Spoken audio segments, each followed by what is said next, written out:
नमस्कार, आप देख रहे हैं नवभारत समाचार। मैं हूं डॉक्टर नजर अंसारी। राजस्थान में विधानसभा सत्र शुरू हो गया है और सत्र में नकल विधेयक पर चर्चा करते हुए शिक्षा मंत्री गुलाब चंद कटारिया बच्चों के भविष्य को लेकर चिंता जताने लगे और उनकी आंखों से आंसू छलक पड़े।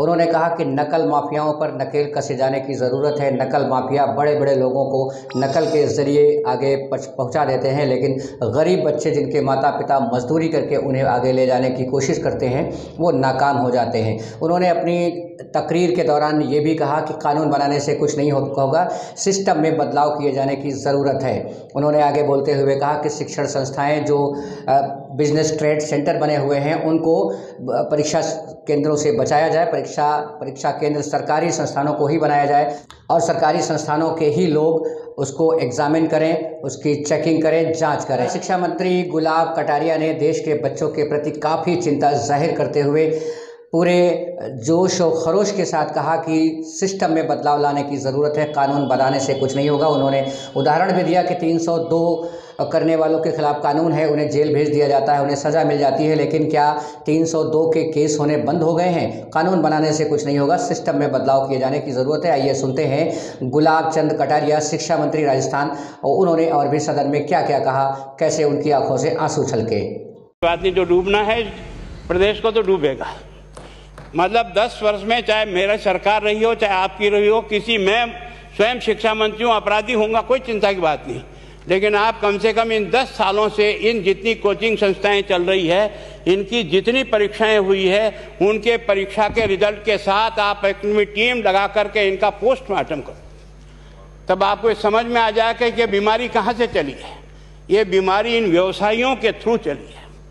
मैं और आप पेपर आउट करेंगे, पेपर लाऊंगा, 5 लाख दे दूंगा, 8 लाख दे दूंगा, मैं क्या 2 करोड़, 5 करोड़, 8 करोड़ दे सकता हूं क्या? ये सारे के सारे जो पैसे देने वाले बड़े बड़े दिग्गज लोग हैं, जो कोई 10 करोड़ में पेपर ले जाता है, कोई 3 करोड़ में ले जाता है, कोई 2 करोड़ में ले जाता है, फिर अपने कोचिंग संस्थान में रिजल्ट लाता है, उसके बाद बड़े बड़े पोस्टर बाहर लगाता है, मेरा 100% सिलेक्शन। ये है बीमारी की जड़। अगर मार करना चाहते हो तो यहाँ करो, तब तो जाकर के इसको कोई रोक सकोगे। बाकी से केवल मन को संतुष्ट करने का काम करो तो ये राजस्थान के उस गरीब बच्चे के साथ न्याय नहीं होगा, जो बड़ी मुश्किल से पढ़ता है, अपने घर में बूढ़े माँ बाप को भूखे मार के पढ़ता है और उसके बाद परीक्षा के लिए जाता है, रोता हुआ घर लौटता है। क्या दुख नहीं होता है? हम लोगों के मन में कोई रहम नहीं है कि आखिर उस बच्चे का क्या होगा जो अपनी बड़ी पीड़ा के साथ पढ़ रहा है। इन सारे पैसे वाले लोगों के पास में आपने सारी सरकारी नौकरियों को भेज दिया। मैं बहुत कड़वा सच बोल रहा हूं। आज जो पिछले 8 साल में नौकरी में लगे ना, उन सब का भी पोस्टमार्टम कराओ, आपको लगेगा आधा फर्जी मामला निकलेगा। कोई है नहीं, कोई सोचने वाला है इस पर कि आखिर उसके दर्द को कौन जानेगा? है ना, जिस प्रकार से हमने परीक्षा के माध्यम से इन पैसे वाले लोगों को उतार करके सारे के सारे उन गरीबों की आशाओं के ऊपर पानी फेर दिया। रात और दिन पढ़ता है, भूखा प्यासा पढ़ता है, घर बेच करके पढ़ता है, खेत बेच करके पढ़ता है, लेकिन जब उसका सिलेक्शन नहीं होता तो जहर खा के मरता है। कोई इस पीड़ा को समझने के लिए तैयार नहीं है और हम इस कानून को ला करके दुनिया को बताना चाह रहे हैं कि हमने इतना बड़ा कानून कर दिया। इस कानून से कुछ भी नहीं होगा। मैं आज आपको कह रहा हूं, ये जो आपने नए प्रावधान जोड़े हैं, मैं सोचता हूं कि मुझे कुछ बोलने की इच्छा नहीं, मुझे बहुत दुख है इस बात का। क्या होगा ये?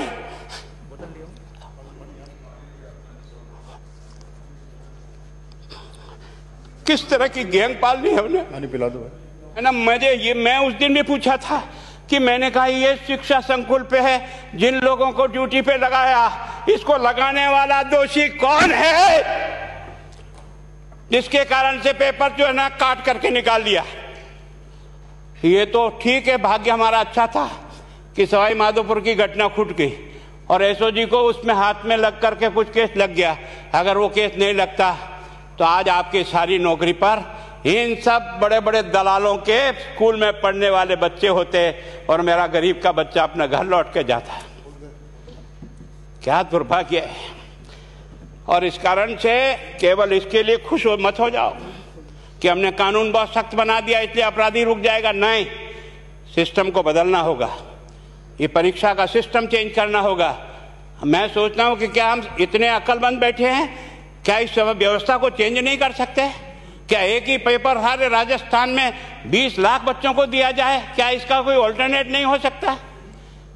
इसका ऑल्टरनेट सोचना चाहिए कि हम परीक्षा को टुकड़े टुकड़ों में कैसे कर सकते हैं। जिले के अनुसार पेपर नहीं, एक नहीं हम 25 पेपर बना सकते हैं। कौन से सेंटर पर कौन सा पेपर जाएगा कोई तय नहीं करेगा कौन सा जाएगा, और हम जो इच्छा होगी उस सेंटर पे वो पेपर भेजेंगे। और ये जितने भी प्राइवेट कॉलेजों में आपने सेंटर बना रखे उनको बंद करो, इनको तुरंत बंद करिए एक ऑर्डर से। जितने भी सरकारी विद्यालय है और सरकारी नौकर ही एग्जामिनर बनेगा और एग्जामिनेशन करेगा, तब तो आप इसको बचा पाओगे। ताकि आप और मैं कितने भी कानून बदल कर दें, आपका वो जांच करेगा, आपका वो अधिकारी आएगा। आपने कहा भाई सेशन जज के नीचे नियुक्ति नहीं होगी, इसके अलग से कोर्ट होगा, बहुत अच्छी बात है। प्रोविजन जो आपने डाले हैं वो स्वागत योग्य, स्वागत करता हूं, पर इन प्रोविजन को लागू तो आप और मैं ही करूंगा, कौन करेगा? जब हम ही ठीक नहीं है तो इन प्रोविजन क्या रोएंगे अंदर बैठे बैठे? जब तक हमारा दिल और दिमाग ठीक नहीं होगा ना, इस बीमारी का इलाज नहीं होगा। हमने शिक्षा के मंदिर को भ्रष्टाचार की भट्टी में जलाकर खाक कर दिया। दुर्भाग्य हमारा, जहां से कोई आशा की किरण दिखती थी उस गरीब को कि चलो मैं अपनी मेहनत से आगे बढ़ जाऊंगा, लेकिन अब वो निराशा में आ गया। उसको लगा कि अब कोई रास्ता नहीं है। और इस कारण से मैं सोचता हूं कि आप जिस भावना से लाया, मैं आपकी भावना की इज्जत करता हूं, लेकिन केवल आपकी भावना इन बेईमानों को नहीं रोक सकेगी। इसको रोकने के लिए हमको सिस्टम को बदल करके और तुरंत उस पर ध्यान करना चाहिए। कानून 302 का बना हुआ है, क्या मर्डर रुक गए? आप भी जान रहे हो, रोज के रोज पोक्सो कोर्ट में आजीवन कारावास हो रहा, क्या व्यभिचार रुक गया है?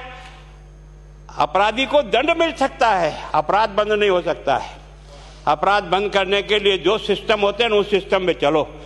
एकमात्र इस देश में भ्रष्टाचार की भट्टी में देश जल रहा था, केवल और केवल एक तरह से प्रत्येक व्यक्ति का खाता खुलवाकर देश के प्रधानमंत्री में सारा का सारा बेनिफिट उसका सीधा खाते में डाला। बेईमानों को चोट लगी नहीं लगी, उस तरफ अपना दिमाग बचाओ, उस तरफ अपना दिमाग लगाओ। किस बीमारी का इलाज कहाँ है और कैसे हो, इस बारे में चिंता करने की कोशिश करो। मैं कई बार इधर सीकर और इधर गया तो मैं सोचता हूँ कोचिंग संस्थान की बिल्डिंग देखें ना तो टोपी गिर जाए नीचे से। क्या चीज़ है यार, भगवान ने क्या लक्ष्मी वहीं बरसाई है? और जो बाकी संस्थाएं, उसका कारण यह है कि हमने अपनी दुकान को इतनी कमज़ोर कर दी है कि जहाँ बच्चे अच्छी तरह से शिक्षा लेकर के हम जैसे गरीब पढ़ करके यहाँ आ गए, अब वो रास्ते नहीं हैं। और इस कारण से मेरी बहुत विनम्र प्रार्थना है, इस बीमारी का इलाज चाहिए बच्चे को, कानून से नहीं होगा, कानून के अलावा होगा, और उसमें आप करें। धन्यवाद। Thank you. माननीय मंत्री महोदय।